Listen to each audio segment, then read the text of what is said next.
Mes chers amis, Boker Tov, je suis heureux de vous retrouver. Nous sommes jeudi matin, 42e jour du Homer, et nous sommes maintenant à une semaine de la fête de Shavuot.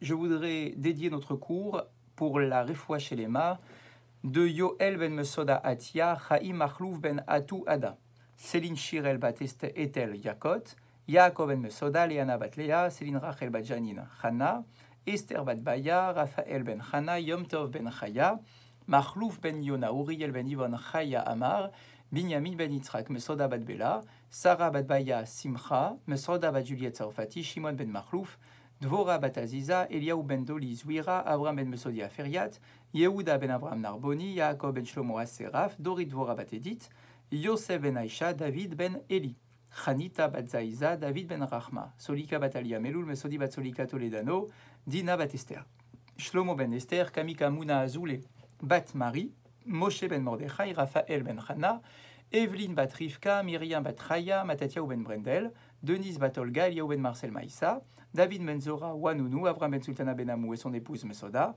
Michael Dadoun, Shimon ben Saada, Chana bat Alia, Yael Chaya bat Fani, Esther bat Rachel Gweta, Lebet Zibi, Yael bat Rivka, Esther bat Shifra, Dov ben Esther, Shlomo ben Myriam, Yoel ben Mesoda, Saadia ben Esther, Eliaou ben Zacha, Thierry Shlomo ben Liliane Fortuné, Rachma Ruth bat Lizet Esther, David ben Chana, Laurent Korchia, Yehuda ben Simon, Chaim Dov ben Victoria, Shalom Chaim ben Myriam, Yael bat Myriam, Daniel Sionari ben Nora, Adas bat Ora et Odaya bat Hélène. Que l'on apprenne de bonnes nouvelles pour tous ces malades. Et je voudrais également dédier ce cours pour l'élévation de la Neshama de Nissim ben Laetitia Azogi, Chaim Yaakov ben Esther Lydia Isti, Shalom ben Yehuda Ganem, André Victor Chai ben Eliaou, Meir Chai ben Avraham Cohen, Zora Georgette bat Esther, Félix Adani ben Emma Simcha, Yosef ben Chana Flak, Marcel Mesoda bat Simi, Zouira Rose bat Simcha, Yehuda ben Penina, Eli ben Chana ben Shimoud, Mesoda bat Oraïda Karsanti, Yosef ben Shalom, Arod ben Solika, Nina bat Kati Matziliach Lebet Politi, Léa Rivka bat Rachel, Henri Aaron ben Raphaël Matatia, Chai Victor ben Yakuta, Roger Chai Barou ben Abraham Koskas, Yehuda Baralia, Abraham ben David Vester, Pinchas ben Shmuel Cohen, Dora Tamar bat Madeleine, Mesrod ben Mimoun Vedjoar, Yitzhak Cohen ben Rachel, Rav ben Mesrod ben Esther Chamou, Yosef ben Esther Tobol, Mordechai ben Chana Assoulin, Claudine Hamsa Michal bat Simcha, Arlette bat Léa Samama, Yolande Ejmalimi, Shlomo ben David Aseraf, Shalom ben Yosef, Yitzhak ben Lezer, Ari Henri Chaim ben Simcha Perez, Simon Perez, Rivka bat Elise, Eliaou ben Marlouf Cohen Saban, Simi bat Sete, Sarah Rosette Badona, Myriam Batalia, Rabbi Eliaou Lashkar, Jenny bat Henriette, Julie bat Rachel, Rachel ben bat Nina Ederi, Yaakov ben Mecha et Ronit Aliza bat Esther. Nous avons ce matin un enseignement sur la paracha de la semaine, mais qui est en même temps une introduction à la fête de Shavuot, puisque nous allons lire donc ce Shabbat la paracha de Bamidbar, et concrètement c'est la paracha avant la fête de Shavuot, puisque dans la semaine, même si c'est avec Shabbat, mais dans la semaine, nous allons célébrer la fête de Shavuot. Parashat HaShavua, Potachat et Chumash HaRevi. Donc nous ouvrons cette semaine, nous entamons le 4e livre de la Torah, le livre de Bamidbar. Potachat Bapasuk, Vaidaber Hashem El Moshe, Bemidbar Sinai. Le verset qui ouvre le livre de Bamidbar est le suivant, Vaidaber Hashem El Moshe, donc Dieu s'adresse à Moshe, Bemidbar Sinai, dans le désert du Sinaï. Madwa Udgesha Haouvda She Hashem Diber Elav Bemidbar Sinai. Et la question, très célèbre, est de savoir pourquoi est-ce que la Torah a besoin de nous préciser que Dieu s'adresse à Moshe dans le désert du Sinaï. A priori, pendant 40 ans, on va être dans le désert du Sinaï. Donc, à chaque fois, on pourrait dire, à chaque fois que Dieu s'adresse à Moshe, il s'adresse à lui dans le désert du Sinaï. Or, on ne le fait pas à chaque fois, on le fait là spécifiquement. Donc, soit on le fait à chaque fois, soit on ne le fait pas, parce qu'on sait pertinemment que depuis qu'on a quitté l'Égypte, nous sommes en train de traverser le désert Sinaï. Donc, pourquoi est-ce qu'on a besoin de nous le préciser ici? Mikan lamnu chachamim, she'atorah nitena, ba'esh, ba'maim ou ba'midbar. Et en fait, nos chachamim déduisent de ce verset, en greffant d'autres enseignements en même temps, mais ce n'est pas le sujet de notre cours. En tout cas, on déduit aussi, grâce à notre verset, on va le dire comme ça, on déduit aussi, grâce à notre verset, que la Torah a été donnée par l'intermédiaire de 3 éléments. Ba'esh, ba'maim ou ba'midbar. Elle a été donnée par le feu, par l'eau et par le désert. Alors bien évidemment, il faut que l'on comprenne. Qu'est-ce que cela signifie? La Torah a été donnée par l'eau, par le désert, par le feu. D'accord? Qu'est-ce que ça signifie exactement? Al shenitena ba'esh meladinu apasuk. Comment est-ce qu'on peut dire que la Torah a été donnée par le feu? Eh bien, en fait, c'est le verset qui nous l'enseigne. Vehar Sinai Ashan Kulo. Le mont Sinaï était plein de fumée, Ashan, Mipene Asher Yarad ala Hashem Ba'esh, parce que Dieu s'était révélé sur la montagne, Ba'esh, avec, par l'intermédiaire du feu. Maïm, d'où est-ce que nous savons que la Torah a été donnée par l'eau? Chez Nehemar, Eretz Ra'arasha, Gam Shamaim Natafu, Gam Avu Natfu Maïm. Un verset donc qui nous parle du don de la Torah, bien évidemment. C'est un verset qui est dans le livre de Shoftim, où on nous dit que la terre a tremblé, Gam Shamaim Natafu, à tel point que même le ciel a dégouliné, il a coulé, il y a eu des gouttes, Gam Avim Natfu Maïm, et que les nuages ont donné de l'eau. Donc, on a vu, la Torah a été donnée par le feu, puisqu'on nous dit que la montagne du Sinaï était pleine de fumée parce que Dieu était descendu par le feu. La Torah a été donnée également par l'eau, parce qu'on nous dit que au moment du don de la Torah, les nuages ont fait couler de la pluie, de l'eau. Bamidbar, d'où savons-nous que la Torah a été donnée dans le désert? Chez Nehemar, parce qu'il a été dit dans la paracha de la semaine, Vaïdaber Hashem el Moshe, Bemidbar Sinaï. Dieu s'adresse à Moshe dans le désert du Sinaï. Donc là, ici, on a clairement, c'est une interprétation, alors c'est très clair, hein, c'est ce qu'on appelle une dracha. Qu'est-ce qu'une dracha? Je prends des versets. Dans les versets, eh bien, on met en évidence, on nous parle dans ces 3 versets du don de la Torah, et on voit à propos de chaque ou grâce à chaque verset que l'on peut distinguer un élément par lequel la Torah a été donnée. La Torah a été donnée par le feu parce qu'il y a un verset qui nous dit que la montagne était fumante. La Torah a été donnée par l'eau parce qu'il y a un verset qui nous dit que les nuages ont donné leur pluie. Et la Torah a été donnée dans le désert parce que la paracha de la semaine s'ouvre en nous disant que Dieu a parlé à Moshe dans le mont Sinaï, dans le désert du Sinaï. Bien. Maintenant, la question est de savoir, bon, d'accord, je comprends l'interprétation du verset, je joue pas avec les mots, hein, mais je récupère les mots qui sont employés par la Torah elle-même. Très bien, il n'y a aucun problème avec ça. Mais bien évidemment que nous devons essayer d'aller plus loin. Qu'est-ce que cela signifie exactement? Qu'est-ce que ça vient symboliser de nous dire que la Torah devait être donnée par le feu, que c'est grâce au feu que la Torah a été donnée, que c'est grâce à l'eau et que c'est grâce au désert? Rabbi Meir Shapira Miloublin. Et on nous donne l'interprétation ici de Rabbi Meir Shapira, qui est extrêmement connu, puisque c'est lui qui a instauré ce qu'on appelle aujourd'hui le Daf Hayomi, c'est-à-dire l'habitude que nous avons d'étudier une page du Talmud, une feuille du Talmud, tous les jours de l'année, quoi qu'il arrive, pour terminer le cycle en 7 ans et un peu plus. C'est un cycle extrêmement connu, que l'on appelle donc le Daf Hayomi. Il y a de plus en plus de gens qui participent au Daf Hayomi. Eh bien, ce qu'il nous propose aujourd'hui, c'est l'interprétation donnée, c'est la lecture faite par Rabbi Meir Shapira, qui vient nous expliquer qu'en réalité, ces 3 éléments viennent nous montrer comment est-ce que les enfants d'Israël ont pu mériter de recevoir la Torah.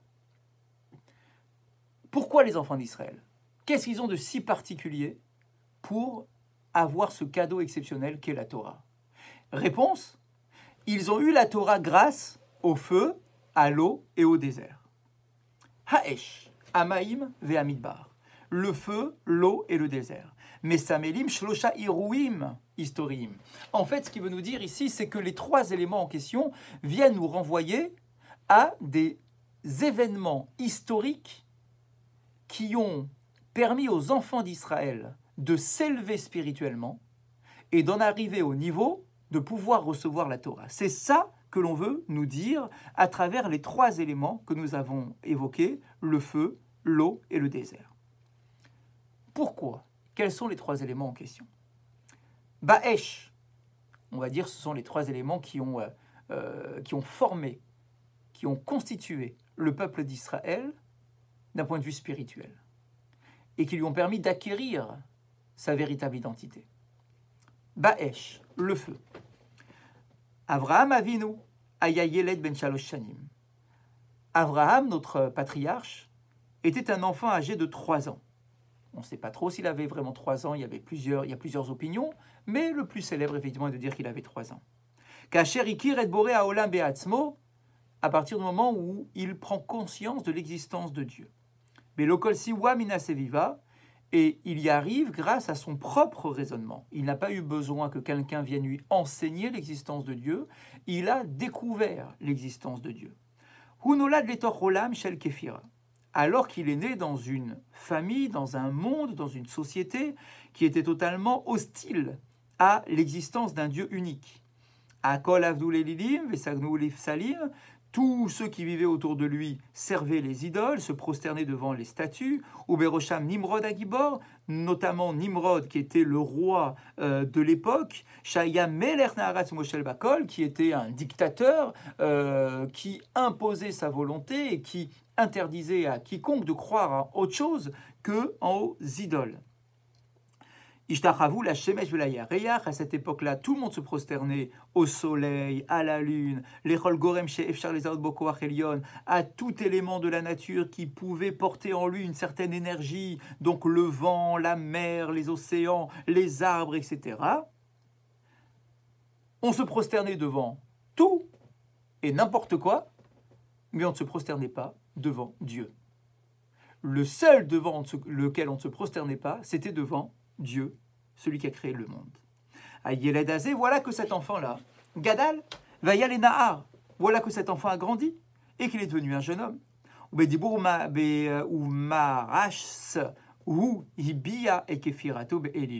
Et avec sa parole, avec des arguments et avec ses actions, il a remis en cause tout le système qui prévalait à l'époque.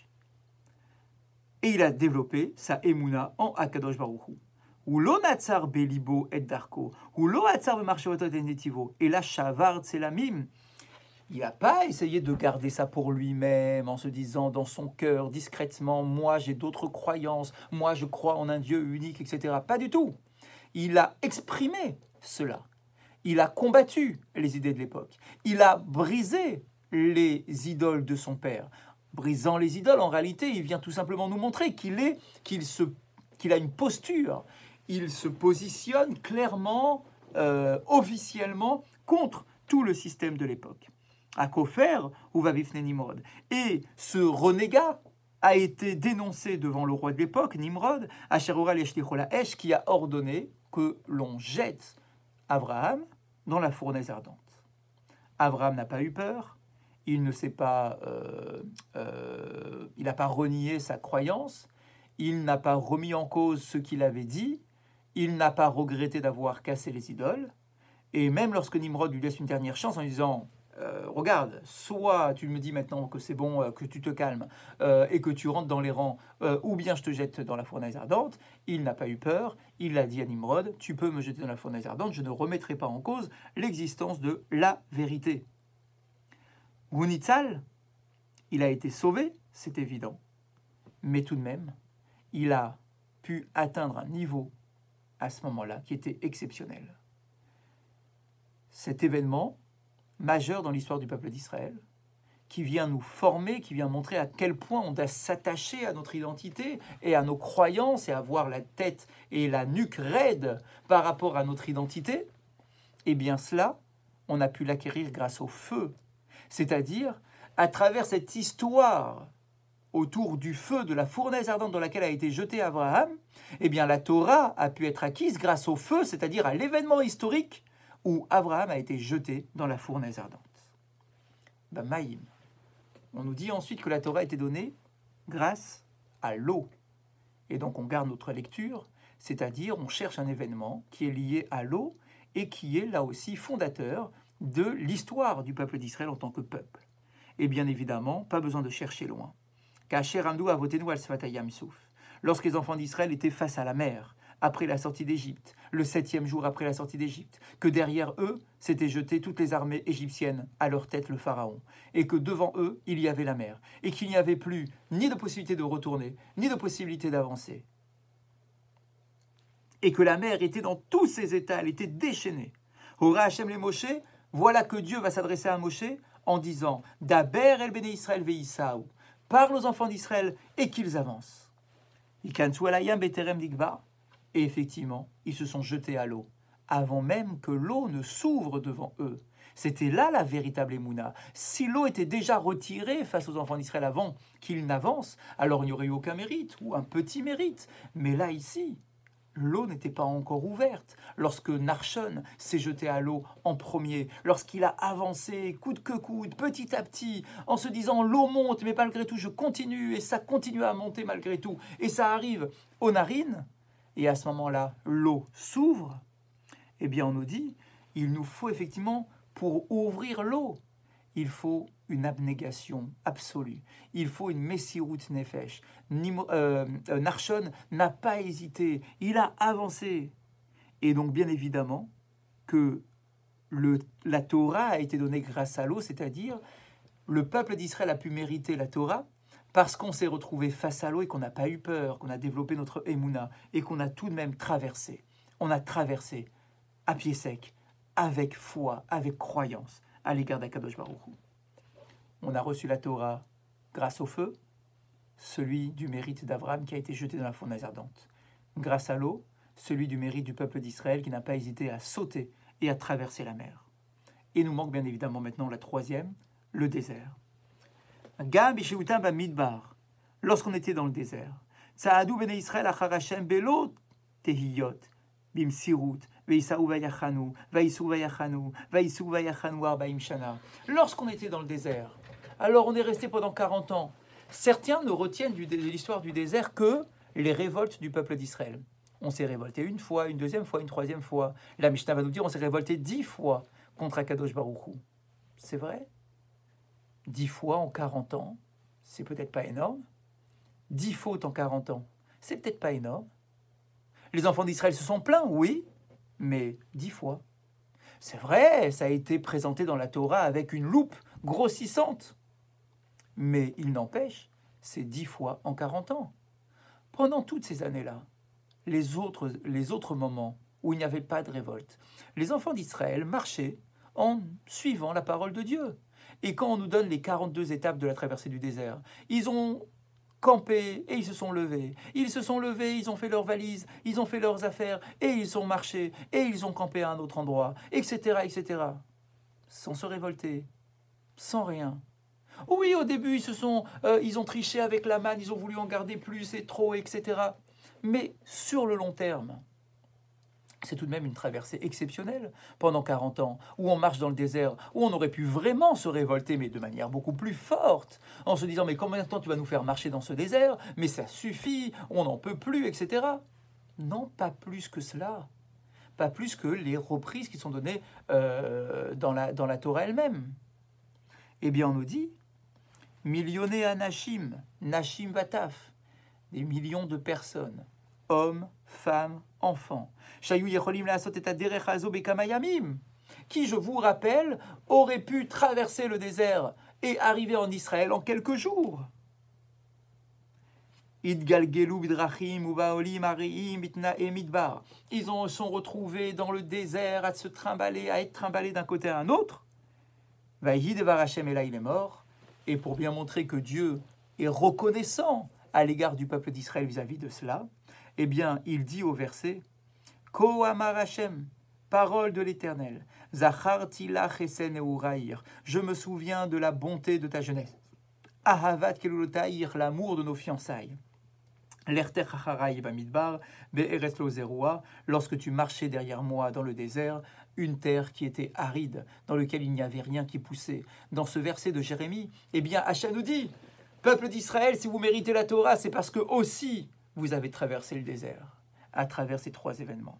Kaele ayua avotenu, zoaita mesiruta nefesh elahem. Et donc, en réalité, on voit que dans les 3 histoires, le feu d'Abraham, la fournaise ardente, la traversée de la mer, la traversée du désert, qu'en réalité, tout cela, c'est quoi? C'est la Messirut Nefesh, le don de soi. Si tu veux recevoir la Torah, il faut du don de soi.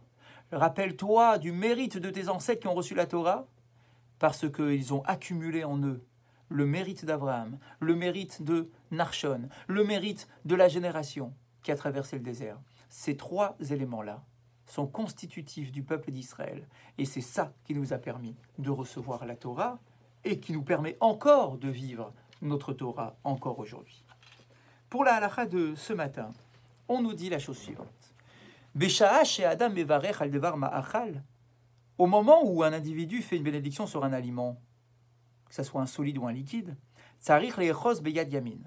Il faut que l'on attrape l'aliment dans notre main, dans la main droite.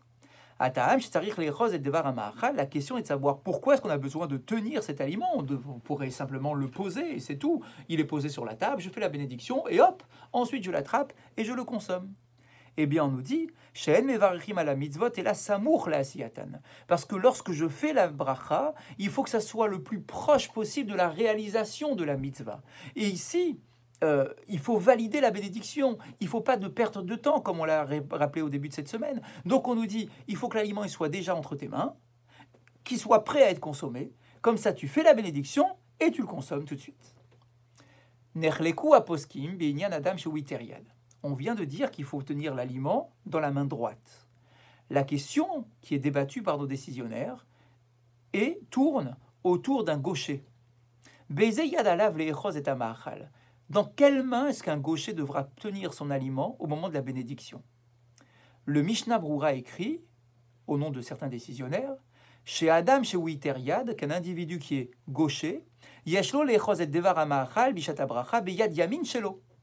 Il devra tenir l'aliment au moment de la bénédiction dans ce qu'il considère être sa main droite. C'est une expression pour nous dire sa main gauche en réalité. Pour lui, sa main gauche est sa main droite, puisqu'il est plus habile avec sa main gauche qu'avec sa main droite. Donc c'est l'expression de Chachamim. Donc pour lui, d'après le Mishnah Broura, il faut tenir l'aliment dans la main gauche, réciter la bénédiction et ensuite consommer l'aliment. Mais Poske ben Sfarad, par contre, les décisionnaires séfarades ne sont pas d'accord avec cela. Et ils nous disent que d'après les Mekoubalim, d'après le Zohar, la Kabbale et les maîtres de la Kabbale, eh bien on nous dit que quoi qu'il arrive, il faut toujours tenir dans la main droite. Même un gaucher devra tenir dans la main droite. Cela nous renvoie à la droite de Dieu, qui symboliquement représente la générosité, la bonté, le chesed d'Hachem. Donc du tout, ça ne dépend pas de toi de savoir est-ce que tu es droitier ou gaucher, mais c'est tout simplement pour évoquer la miséricorde de Dieu, symbolisée par le côté droit. Dinze.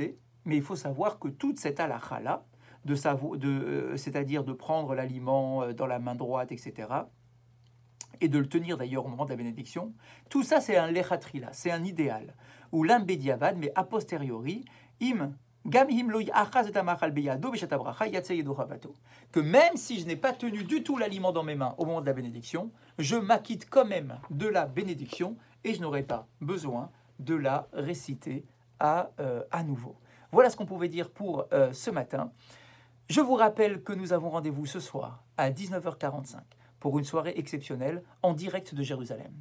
Quoi de mieux pour célébrer Yom Yerushalayim que d'avoir une tfila qui sera réalisée en direct du mur de Jérusalem. On sera juste en face du mur de Jérusalem. Il sera 19h45. En Israël, ce sera déjà l'heure pour faire Arvit. Nous, je vous propose que l'on s'associe, non pas pour faire Arvit nous aussi, mais tout simplement pour écouter, pour répondre, pour vivre cette Arvit qui est Arvit de semi-fête en quelque sorte. Il y aura des psaumes qui seront récités au début, il y aura des chants à la fin.